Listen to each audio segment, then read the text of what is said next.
bukan hanya Imam Syafi'i yang mengatakan salawat itu wajib di dalam salat, tapi banyak dari ulama-ulama baik yang sebelum beliau ataupun yang setelah beliau itu juga berpendapat yang sama dengan Al-Imam Asy-Syafi'i. Mereka memandang bahwa hal inilah yang menjadi salah satu sir kewalian dari Al-Imam Asy-Syafi'i.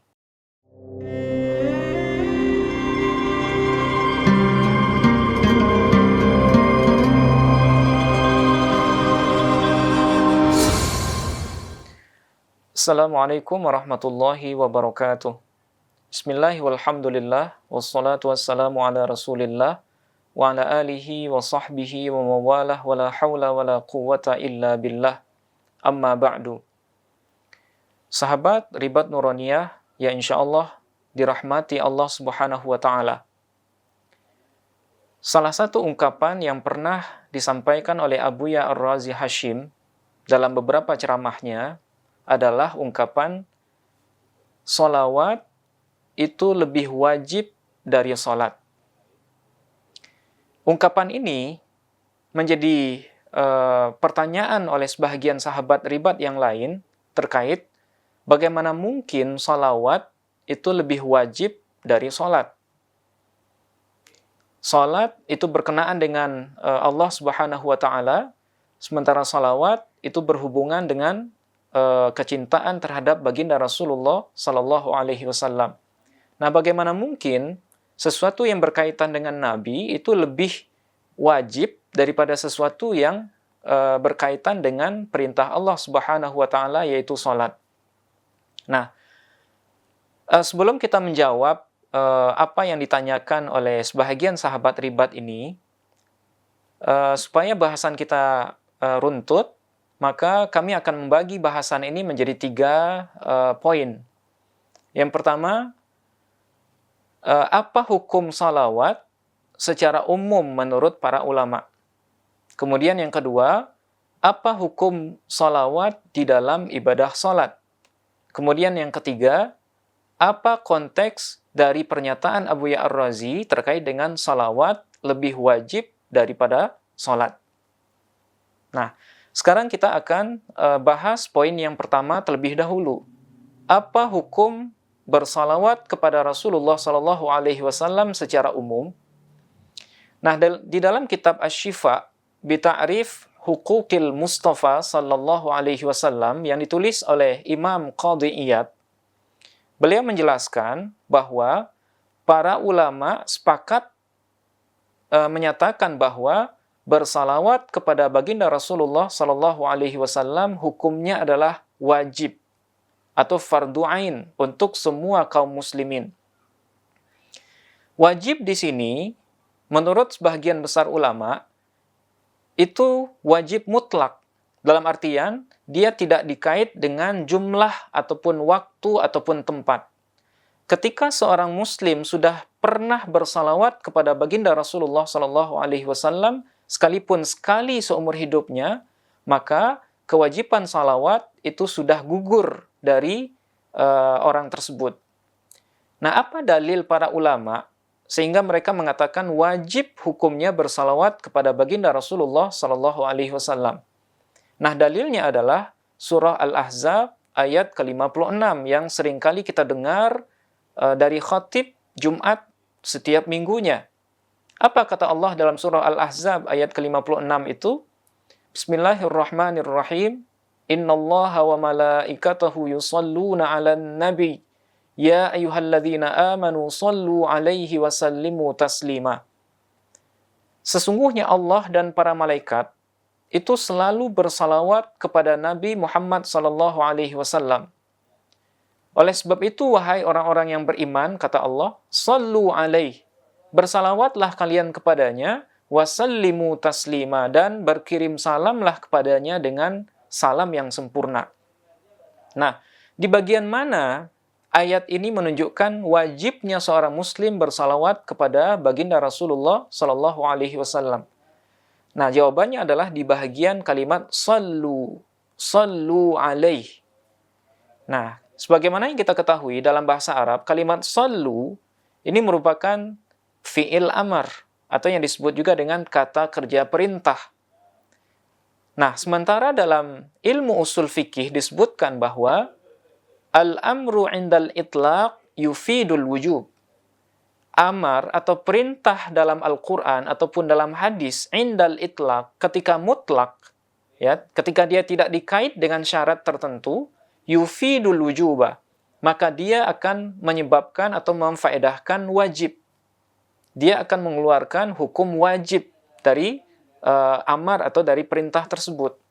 Nah, oleh sebab itu, berdasarkan kaidah usul fikih ini, dan berdasarkan redaksi kalimat sallu dan sallimu yang ada pada ayat Al-Ahzab, ayat ke-56 itu, maka bisa dipahami bahwa bersalawat kepada baginda Rasulullah SAW hukumnya adalah fardu ain atau wajib untuk semua kaum muslimin, siapapun mereka. Nah, terkait dengan jumlah salawat, itu mayoritas ulama juga mengatakan minimal sekali seumur hidup. Sebagaimana yang diungkapkan oleh banyak ulama, diantaranya seperti Imam Qadhi Abu Bakar bin Bukair, kemudian Qadhi Abu Muhammad bin Nasr, kemudian juga oleh Imam Malik dan para ashab beliau, dan juga oleh sebagian Syafi'iyah, juga ada yang mengatakan seperti itu. Nah, ini poin yang pertama terkait dengan hukum salawat secara umum. Kemudian poin yang kedua yang akan kita bahas adalah bagaimana hukum bersalawat di dalam sholat.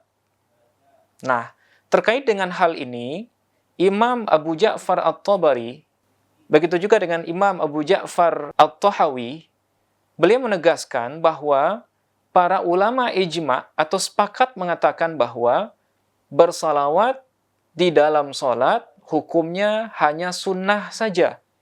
Dalam arti kata, orang yang tidak bersalawat di dalam sholat, sholatnya tetap sah, karena hukumnya hanya sunnah saja. Ini menurut pendapat mayoritas ulama, sebagaimana yang disampaikan oleh Imam At-Tahawi dan juga oleh Imam At-Tabari. Namun berbeda dengan pendapat mereka, Al-Imam Syafi'i, imam kita, mayoritas muslim Indonesia, beliau justru berpendapat dan meyakini bahwa salawat di dalam salat hukumnya adalah wajib. Apa kata Imam Asy-Syafi'i?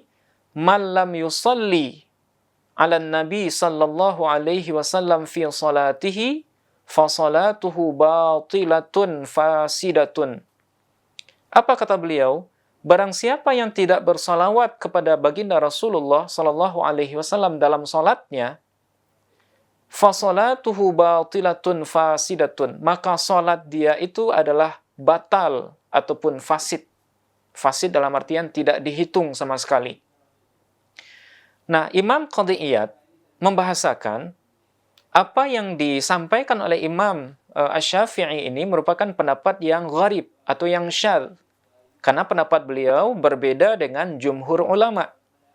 Namun, pendapat beliau ini dibantah oleh Imam Ibnu Katsir dalam tafsir Ibnu Katsir, di mana Imam Ibnu Katsir mengatakan bahwa ternyata bukan hanya Imam Syafi'i yang mengatakan wajibnya salawat di dalam salat. Bahkan banyak kalangan sahabat dan juga beberapa ulama setelah Imam Asy-Syafi'i yang juga sama pendapatnya dengan Imam Asy-Syafi'i. Siapa mereka? Di antaranya atau sahabat Rasulullah Sayyidina Umar bin Khattab. Begitu juga dengan Abdullah bin Umar, Abdullah bin Mas'ud, kemudian Imam Asy-Sya'bi, kemudian Imam Ahmad bin Hanbal, dan juga Al-Qadhi Abu Bakar Ibnul Arabi, dan masih banyak yang lain. Mereka berpendapat bahwa salawat di dalam salat hukumnya juga wajib, sama seperti apa yang disampaikan oleh Imam Asy-Syafi'i. Nah, oleh sebab itu, bukan hanya Imam Syafi'i yang mengatakan salawat itu wajib di dalam salat, tapi banyak dari ulama-ulama baik yang sebelum beliau ataupun yang setelah beliau, itu juga berpendapat yang sama dengan Al-Imam Asy-Syafi'i. Tapi bisa kita khususkan dari 4 imam mazhab, cuma Imam Syafi'i lah yang menegaskan bahwa status salawat di dalam salat hukumnya adalah fardu atau rukun, wajib. Sehingga bagi beliau sekali lagi, salawat atau salat yang tidak diiringi atau yang tidak disertakan dengan salawat kepada baginda Rasulullah Sallallahu Alaihi Wasallam, maka salatnya dihukumi batal. Nah, para ulama yang arif billah, mereka memandang bahwa hal inilah yang menjadi salah satu sir kewalian dari Al-Imam Asy-Syafi'i. Kenapa? Karena dari 4 mazhab fikih yang terkenal di dunia Islam, hanya beliaulah satu-satunya imam mazhab yang mempopulerkan hukum ini, yaitu wajib bersolawat di dalam sholat. Sementara para imam yang lain itu mayoritas menghukuminya sebagai sunnah biasa saja. Sehingga bagi mereka, sholat tanpa bersolawat kepada baginda Rasulullah, maka sholatnya sah. Dalam arti kata tidak batal ataupun fasid sebagaimana yang disampaikan oleh Al-Imam Asy-Syafi'i. Selain itu, para ulama arif billah, salah satunya yang sebagaimana yang pernah disampaikan oleh Syekh Muhammad Zubair Hassani dalam salah satu ceramah beliau, bahwa salah satu sir kewalian dari Imam Asy-Syafi'i juga bahwa beliau pernah mengungkapkan dalam kitab Ar-Risalah potongan salawat yang mana potongan ini belum pernah ada, belum pernah disampaikan oleh ulama sebelum beliau. Apa potongan salawat itu? Yaitu salawat wa sallallahu ala nabiyyina Muhammadin sallallahu alaihi wasallam kullama dzakarahu dzakirun wa ghafala an dzikrihal ghafilun. Potongan salawat ini konon katanya yang menyebabkan beliau diampuni dan dirahmati oleh Allah Subhanahu wa taala di alam kuburnya. Nah, ini poin kedua dari apa yang kita bahas pada kajian kali ini.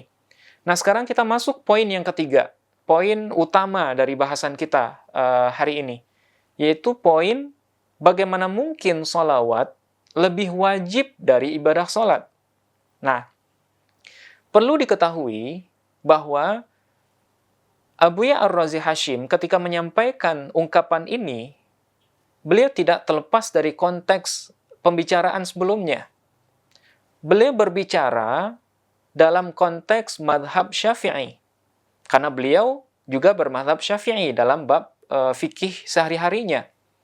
Kenapa beliau menyampaikan sholawat lebih wajib dari sholat? Karena relasi sholawat dengan sholat itu relasinya tidak sama berat. Dalam arti kata, sholawat tanpa sholat itu tetap sah. Ya, itu berbeda dengan sholat tanpa sholawat, sebagaimana yang sudah kita jelaskan di atas. Sholawat tanpa sholat adalah sah, tetap diterima, sebagaimana yang disampaikan atau disabdakan oleh baginda Rasulullah Shallallahu Alaihi Wasallam dalam banyak hadisnya. Sementara sholat tanpa sholawat dalam madhab Syafi'i itu tidak sah sama sekali, karena sholawat menurut Imam Syafi'i itu merupakan salah satu rukun daripada sholat.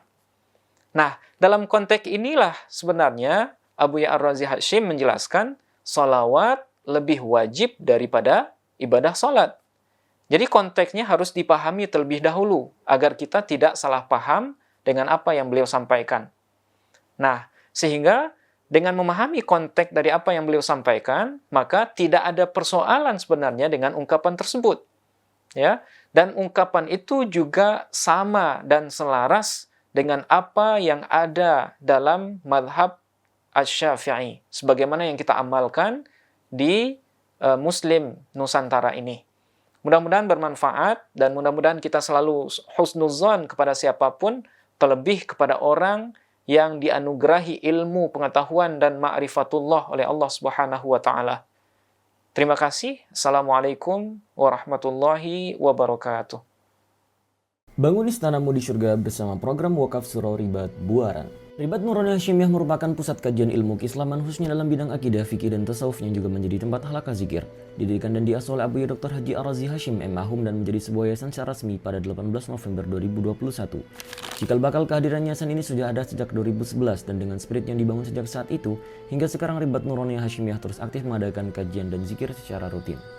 Pada awalnya, seluruh kegiatan ribat terpusat di Komplek Ruko Ciputat Indah Permai dengan kapasitas sekitar 70 orang. Seiring berjalannya waktu, antusiasme jemaah terus bertambah sehingga kapasitas ruangan kurang memadai untuk menampung sejumlah hadirin. Inilah yang menjadi salah satu tujuan pembangunan surau ribat yang saat ini sudah masuk tahap konstruksi sejak 1 Agustus 2024. Selain untuk memfasilitasi ruangan kajian yang lebih kondusif, surau ini juga dibangun untuk berbagai kegiatan ke depannya. Salah satu di antaranya juga untuk kegiatan zikir dan suluk bagi para salik. Untuk itu, kami mengajak para sahabat untuk turut serta dalam menebar manfaat dan syiar dakwah melalui program wakaf pembangunan surau ribat Buaran. Wakaf bisa disalurkan melalui nomor rekening yang muncul pada layar atau juga bisa melalui website resmi kami di wakaf.nuroniahofficial.com.